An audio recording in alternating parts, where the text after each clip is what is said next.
Thomas Ramos et Laetitia Milo, la star du XV France et l'actrice partagent un point commun, lequel?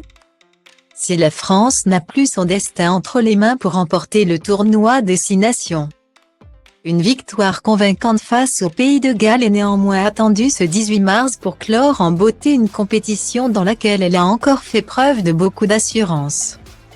Si les débuts ont été un peu timides et que la défaite face à l'Irlande a pu installer le doute dans la tête de certains, l'éclatante victoire face aux Anglais la semaine dernière a rassuré tout le monde.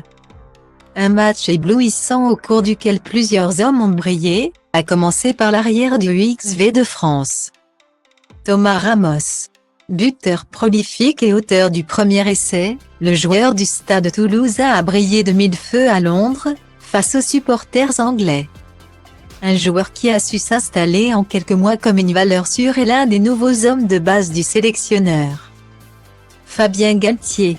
S'il est flamboyant sur le terrain, Thomas Ramos est également un homme au grand cœur en dehors. Le rugbyman de 27 ans est en couple et marié depuis juillet 2022 avec la belle Sophie. Une jeune femme qui souffre malheureusement d'une maladie qui touche une femme sur 10. L'endométriose. Afin de soutenir celle qu'il aime, le rugbyman a décidé de s'engager pour la cause en devenant en 2019 ambassadeur de l'association Endo-France.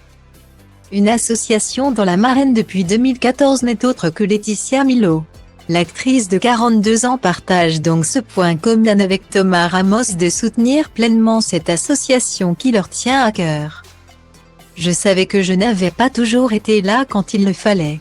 Le fait de m'engager, c'est pour montrer que le rôle de l'homme, du conjoint est très important, déclarait le sportif à France 3 Toulouse au moment de son engagement pour Endo-France.